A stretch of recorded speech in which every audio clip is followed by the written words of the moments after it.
ओम श्री परमात्मा ने नमः। मैं प्रोफेसर हरिहर अवस्थी अपने परम पूज्य गुरु जी वेद मूर्ति तपोनिष्ठ गीता उपनिषद पुराण और धर्मशास्त्र के विशेषज्ञ मर्मज्ञ प्रोफेसर पंडित भगवत शरण शुक्ल जी के साथ में आप सभी का Awasthi Ayurveda anatomy yoga and spirituality channel पर हार्दिक स्वागत करता हूँ। हम लोग गीता के 13वें अध्याय में हैं। 9, 10 और 11वें श्लोक की आज गुरु जी व्याख्या करेंगे कि गुणों की चर्चा है कि भक्त में कौन से गुण होने चाहिए। तो अब हम लोग चलते हैं गुरु जी की ओर। नमोऽस्त्वनन्ताय सहस्रमूर्तये सहस्रपादाक्षितिरोरुबाहवे सहस्रनामे पुरुषाय शाश्वते सहस्रकोटियुगधारिणे नमः।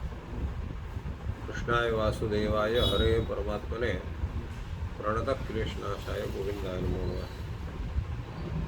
इस चैनल से संबद्ध सभी विद्वद्गण, सभी जिज्ञासु छात्रवृंद, हृदय सज्जनगण एवं इस चैनल के संस्थापक तथा प्रबंधक आचार्य हरिहर अवस्थी जी, गीता ज्ञान यज्ञ के इस प्रकरण पर हम लोग संप्रति 13वें अध्याय पर विचार कर रहे हैं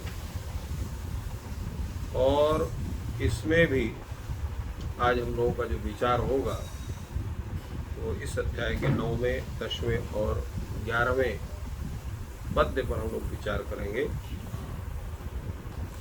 9वां पद्य है असक्तिरनभिष्वंगः पुत्रदार गृहादिषु नित्यं च समचित्तत्वमिष्टानिष्टोपपत्तिषु।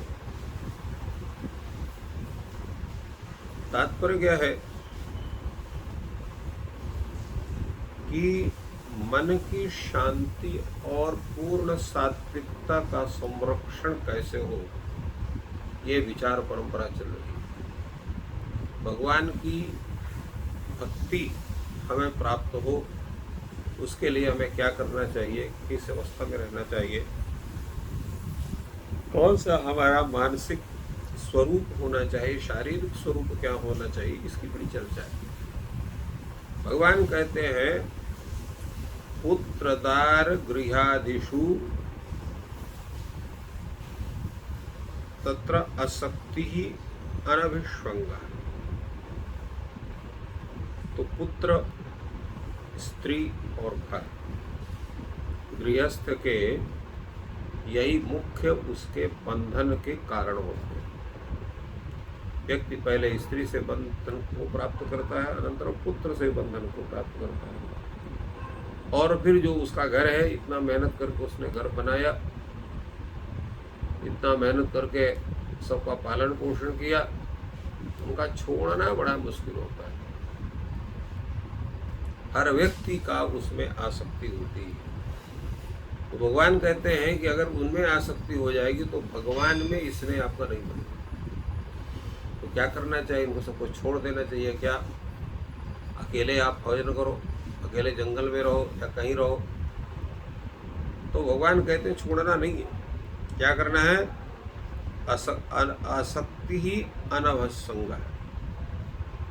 आसक्ति उनकी आपके नहीं रहनी चाहिए। आसक्ति का जो है वो पूर्णता अभाव होना चाहिए। केवल कर्तव्य भावना से उनके प्रति संबंध का निर्वाह करना चाहिए। भगवान कहते हैं पुत्र के लिए एक पिता का क्या कर्तव्य हो सकता है, उसका निर्वाह करना है।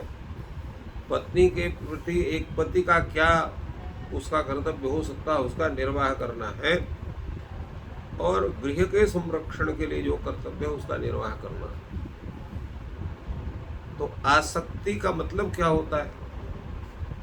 आसक्ति कैसे बनती? तो आसक्ति मतलब होता है कि उनका त्याग होने पर शोक की संप्राप्ति होना या त्याग के भय से मन में शोक होना, वो आसक्ति है। जिसके बिना हम नहीं रह सकते, उसके प्रति अतिशय जो लगाव है वही आसक्ति का है।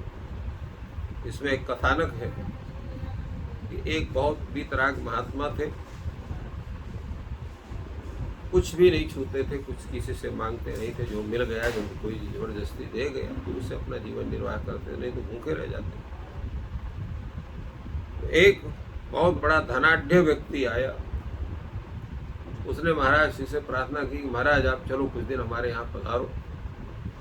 वहाँ ले गया और बहुत धनाढ्य था। उसने जो व्यवस्था उसके लिए थी, आसन, आवास, भोजन, वस्त्र आदि की, वो संपूर्ण व्यवस्था उस संत के लिए उसने किया। एक आध महीने बाद वो शाम को दोनों आदमी घूमने निकले तो उस धनाढ्य को अभिमान हो गया। उसने कहा, महाराज ये बताइए और आप में हमारे में क्या अंतर है? जिस भोग को हम भोगते हैं वही भोग आप भी भोग रहे हैं, वही वैसे ही आपका भी आवास है, वैसे ही आपको भोजन आदि है, वस्त्र आदि है, संपूर्ण व्यवस्था आपके लिए है। महाराज जी ने कुछ उत्तर नहीं दिया। उन्होंने कहा चलो चलते हैं आगे घूमने के लिए। घूमते घूमते वो पता चला कि शहर का जो क्षेत्र था वो समाप्त हो रहा था और एक अनजान क्षेत्र का प्रारंभ हो रहा था। उसने कहा, महाराज लौटो, बहुत देर हो जाएगी पहुंचने में। कहा क्या जरूरत है उसकी, जैसे हम तुम वो दोनों बराबर हैं, जैसे हम रहेंगे वैसे आपको रखेंगे, चलिए। उसने हाथ जोड़ लिया, कहा महाराज हम ये घर बार अपना छोड़ के नहीं जा सकते। तो महाराज ने कहा, यही तुम्हारे में हमारे में अंतर है। हम जब चाहें तब छोड़ सकते हैं, तुम जब चाहो तो नहीं छोड़ सकते। जब व्यक्ति को ये लगे कि मेरे बिना कोई कार्य नहीं होगा तो उसकी आसक्ति हो जाती है। अगर ये भाव हो जाए कि जो कुछ भी प्रभु कृपा से हो रहा है, हम निमित्त मात्र हैं और निमित्त मात्र पूरा हुआ तो उसको छोड़ के चल देते हैं, तो वो चल देगा, उसको कोई दिक्कत नहीं होगी। तो ये आसक्ति का स्वरूप है। भगवान ने इसीलिए कहा कि ये सर्वथा बाधक है, क्योंकि जब अन्य चिंतन होगा तो भगवत चिंतन नहीं होगा। आप माला लेकर के बैठे हुए हैं और घर के जो कार्यवाह कार्यक्रम हैं वो सब आपके मस्तिष्क में नाचेंगे, जिह्वा से जप चलेगा, हाथ में माला घूमेगा, किंतु जप नहीं होगा। इसलिए कबीर कहते हैं कि काल जो है जिह्वा तो मुख में फिरे और नहीं, वो माला तो कर में फिरे, जिह्वा फिरे मुख माही, मनवा चौदिस फिरे, यह तो सुमिरन नहीं। स्मरण का जो स्वरूप है, मन वाणी और कर्म तीनों का समन्वय होना चाहिए। जो मन सोचे वही कर्म करे, वही वाणी का उच्चारण करे। तो जप का तात्पर्य है कि मन से भगवान श्रीमन नारायण का या जो इष्ट देव उनका ध्यान करते हुए, और इसके बाद मुख से उनके नाम का स्मरण करते हुए, और माला से उनके नाम का गणना करते हुए वो जप होगा तो वही मुख्य जप होता है। इसलिए भगवान ने पहले वस्तु पर प्रहार किया, पुत्रदार गृहादिषु असक्ति ही अनविश्वंगः। तो क्या करना चाहिए? नित्यम च समचित्तत्वम्। हमेशा आपके मन में जो है समान चित्त की स्थिति होना चाहिए। कहाँ समान की स्थिति होना चाहिए? इष्टानिष्टोपपत्तिषु, इष्ट की प्राप्ति हो अथवा अनिष्ट की प्राप्ति हो। तो जैसे इष्ट मिलता है आपको, आपके अभिलषित चीज कोई प्राप्ति होती है, भगवान ने अच्छा किया हमको ये दे दिया। किसी को बड़ी सुंदर नौकरी मिल जाए तो प्रसन्न हो जाता है, भगवान के यहाँ पहुँच जाता है, लड्डू उड्डू चढ़ाता है। और वहीं पर एक्सीडेंट वगैरह हो जाए, हाथ पैर टूट जाए, तो भगवान को गरियाता भी है कि भगवान ने हमको ऐसा दुख दे दिया। अगर भगवान को मानता है तो नहीं मानता है तो दूसरे हिसाब से अपने रोष को प्रकट करता है। तो इष्ट अर्थात जो हमारे लिए अभिलषित है, जो हमको प्रिय है, अनिष्ट जो हमारे लिए अप्रिय है, दोनों अवस्थाओं में समचित्तत्व होना। ये समचित्तत्व कब होगा? साधारण समचित्तत्व होना। थोड़ा सा कष्ट, सुई चुभ जाती है तो हम परेशान हो जाते हैं, और 10 रुपए भी हमको कहीं पड़ा मिल गया तो हम प्रसन्न हो जाते हैं। तो ये हमारी जो स्थिति है, थोड़े में ही घबरा जाना और थोड़े में ही प्रसन्न हो जाना, ये नहीं। भगवान कहते हैं समचित्तत्व, नित्य, और भी नित्य होना चाहिए। ये नहीं कुछ देर तक है फिर उसके बाद गड़बड़ होगा। नित्यम इष्टानिष्टोपपत्तिषु नित्यम समचित्तत्व, निरंतर हमेशा समचित्तत्व होना चाहिए। इष्ट में भी वही आपको आनंद जैसे होता वैसे भी अनिष्ट प्राप्ति में भी आनंद होना चाहिए। और हम तो ये कहते हैं कि जिसको अनिष्ट भगवान, इस अनिष्ट भी भगवान की कृपा लगने लग जाए, वही नित्य समुचित तत्व हो सकता है।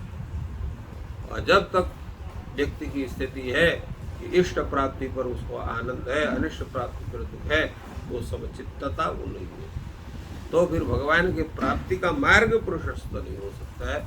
इस तरह से भगवान ने यहाँ पर बतलाया कि इष्ट और अनिष्ट की जो उत्पत्ति है, प्राप्ति है, उसके विषय में आपकी जो है स्थिति सामान्य होना चाहिए, सम होना चाहिए।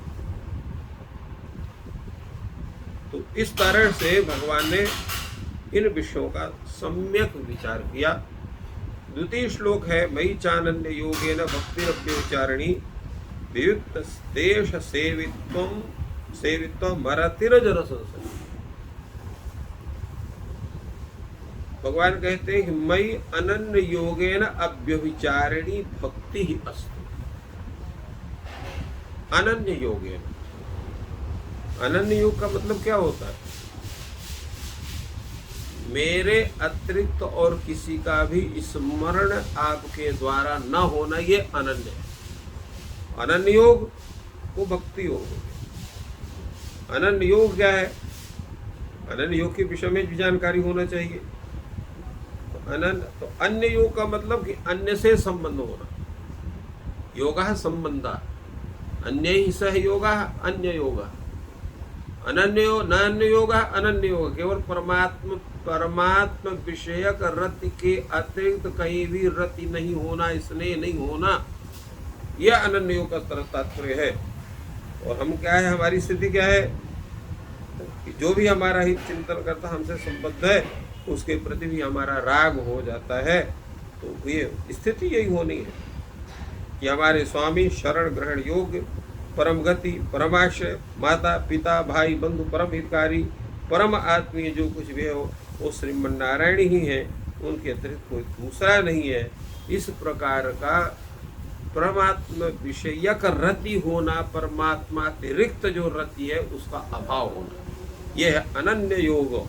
और जब अनन्य होगा तभी भक्ति है अव्यभिचारिणी। अव्यभिचारिणी भक्ति, अव्यभिचारिणी का तात्पर्य क्या होता है? अव्यभिचारिणी भक्ति क्या है? तो अव्यभिचारिणी भक्ति वो है कि उस परमात्मा के अतिरिक्त और किसी के प्रति भी आपका योग न बने, तो वो अव्यभिचारिणी अर्थात भगवत अतिरिक्त भक्ति का अभाव होगा। भगवत भक्ति ही होना, भगवत भक्ति से अतिरिक्त किसी अन्य की भक्ति नहीं होना, ये जब स्थिति बनेगी तो अव्यभिचारिणी भक्ति आपके अंदर उत्पन्न होगी। उससे होगा क्या? तो उससे आपका बनेगा वियुक्त देश सेवित्व। आप ऐसी जगह रहेंगे जो एकांत होगा, शुद्ध देश होगा, वहीं पर आपकी स्थिति बनेगी। प्रज्ञा है कि व्यक्ति का जब स्वरूप अत्यंत सात्विक होता है तो सात्विक स्थिति में वो सत्वोत्पादक क्षेत्रों में उसका निवास होता है। इसलिए प्रायः देखिए जो ही संत हैं वो सब कहाँ, उनका निवास हम लोग कहाँ देखते हैं? तीर्थ स्थानों में देखते हैं, किसी देवालय में देखते हैं, तपोभूमि में देखते हैं, गंगा के तट में देखते हैं, यमुना के तट में देखते हैं, पर्वत शिखरों में उनके आवासों को देखते हैं, एकांत में पड़े हुए हैं, भगवत भजन कर रहे हैं, कुछ मिल गया तो खा लिया, नहीं मिला तो भगवान को भोग पानी से लगा करके पानी पी लिया। तो ये जो स्थिति है वियुक्त देश, वियुक्त देश का मतलब यही है कि जहाँ पर किसी भी प्रकार के विघ्न तत्व का पूर्ण अभाव तो हम नहीं कह सकते, परंतु अधिकतम अभाव जहाँ पर हो, इसलिए उनके वियुक्त देश सेवित्व कहा। वियुक्त देश का सेवी होना चाहिए, अर्थात ऐसा स्थान हो जो परम सात्विक क्षेत्र हो, देवालय हो, तपोभूमि हो, गंगा आदि पवित्र नदियों के तट हो, पवित्र वन हो, गिरि गुहा हो, निर्जन एकांत देश को, उसको हम शुद्ध देश, वियुक्त देश कहते हैं।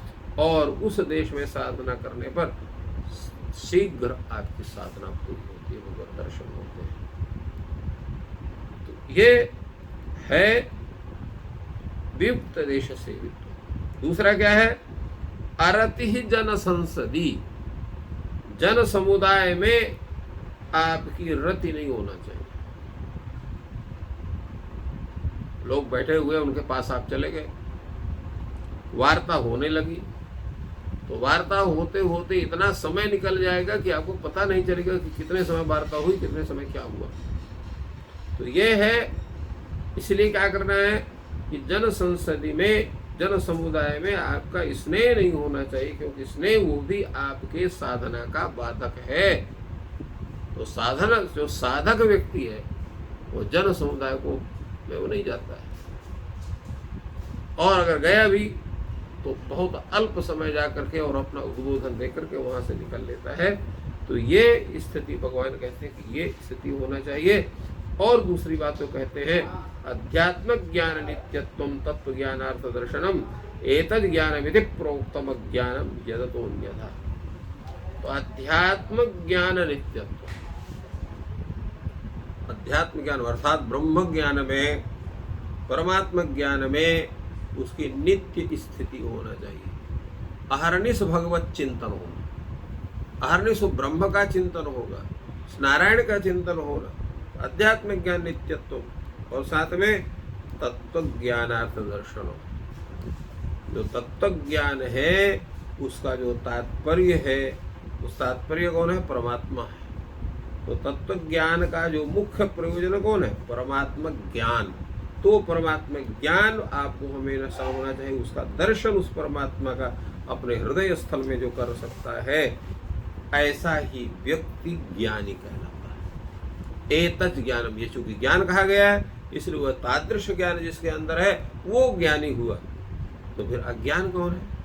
उन्होंने कहा यदतः अन्यथा अज्ञानम प्रोक्तम, इससे भिन्न जो स्वरूप है वो अज्ञान का है। तो अज्ञान का तात्पर्य यही है कि जो परमात्मा से भिन्न वस्तु के स्वरूप का ज्ञापक जो ज्ञान है वस्तुतः अज्ञान। और जिस ज्ञान की चर्चा करते हैं वो कौन ज्ञान है? अध्यात्मिक ज्ञान ही ज्ञान है। इसलिए उन्होंने कहा एतत् ज्ञानम, यही ज्ञान है, अर्थात ये अध्यात्मिक ज्ञान ही ज्ञान है, क्योंकि वही हमको मुक्ति दिलाता है। इसलिए ऋते ज्ञान न मुक्ति का तात्पर्य यही है कि जिसको आध्यात्मिक ज्ञान पूर्ण रूप से हो गया, उसका उसकी स्थिति बदल जाती है, उसको किसी के प्रति लगाव नहीं होता है, किसी के प्रति उसकी जो है उसका आसक्ति नहीं होती है, वो इष्ट और अनिष्ट दोनों अवस्थाओं में अपना वो समान चित्त रहता है, और अत्यंत भगवान के प्रति अनन्य भक्ति होती है। तो भगवान के प्रति अनन्य भक्ति होने का तात्पर्य नहीं कि अन्य देवताओं का अपमान करो, अन्य देवताओं को भी भगवत स्वरूप मान करके तद्वत उनका भी समादर करना। इसलिए ये नियम है शास्त्र में। कहीं भी आप जाते हैं किसी देवालय में, आप उसको प्रवेश नहीं कर सकते हैं किसी कारण दर्शन, तो दूर से जो शिखर दिखाई पड़ता है उसको भगवान का नाम लेकर के उसको आप नमस्कार करेंगे, देव दर्शनवत पुण्य आपको प्राप्त होगा। हमारे यहाँ मर्यादाएं बहुत बनाई गई, इतने आपके स्वरूप हैं, आपके अध्यात्म को संरक्षण करने के लिए। पहले आप आओ तो यहाँ, उसको समझो। तो आप तो ऐसे भाग रहे हो जैसे व्यक्ति एक अत्यंत सरल हृदय व्यक्ति को देख करके भागता है। कारण यह है सोचता है कहीं हमको पकड़ न ले, कहीं हमको बर्बाद ना कर दे, कहीं कुछ ना हो। तात्पर्य यह है कि जो हमारी भारतीय संस्कृति है, जो गीता का ज्ञान है, यह हमें उत्तम मार्ग दिखलाने के लिए भगवान ने इसको बतलाया है। और सभी पूरे जन समाज को, चाहे वह देश का हो, चाहे विदेश का हो, चाहे कहीं का हो, गीता का ज्ञान प्रत्येक व्यक्ति के लिए परमोत्तम है। और उसके साथ साथ जो वर्णाश्रम धर्म परंपरा को मानने वाले हैं उनके लिए तो वो अमृत है। उसको निरंतर पान करने से ही व्यक्ति की जो साधुता है, व्यक्ति का जो अस्तित्व है, व्यक्ति की जो उसका व्यक्तित्व है, उसका विकास ये गीता शास्त्र करता है। तो इसीलिए भगवान ने कहा एतज ज्ञानम प्रोक्त, यही ज्ञान है, और इससे भिन्न जितना है वो अज्ञान है। तो अज्ञान तात्पर्य है कि भगवत स्वरूप ज्ञान भिन्न जो विषय का ज्ञान है, पूरे संसार का जो ज्ञान है, प्रकृति का ज्ञान है, ये सब ज्ञान अज्ञान के कोटि में आते हैं। ये ज्ञान नहीं है, ज्ञान वही है जो हमें मोक्ष को प्रदान करे। विवेक ज्ञान मुक्ति का तात्पर्य है कि आध्यात्मिक ज्ञान ही ज्ञान है, और ये वस्तुतः अज्ञान जैसे है, क्योंकि सामान्य वस्तु के ज्ञान से हमें जो उच्चता की प्राप्ति नहीं होगी। उच्चता क्या है? मनुष्य योनि से ऊपर उठ करके उस परमात्मा के चिंतन में सर्वथा संलग्न हो करके और वो भगवत स्वरूप की संप्राप्ति रूप जो मोक्ष है वो ही मुख्य है। और उसका साधन जो है आध्यात्मिक ज्ञान है।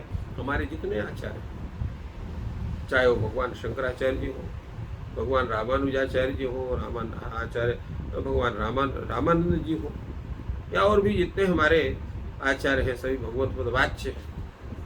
क्यों भगवत वाच्य है? कि इन लोगों ने अत्यंत तपस्या करके अपने भगवत स्वरूप को स्थापित करके संपूर्ण विश्व को अपने ज्ञान से प्रकाशित किया है।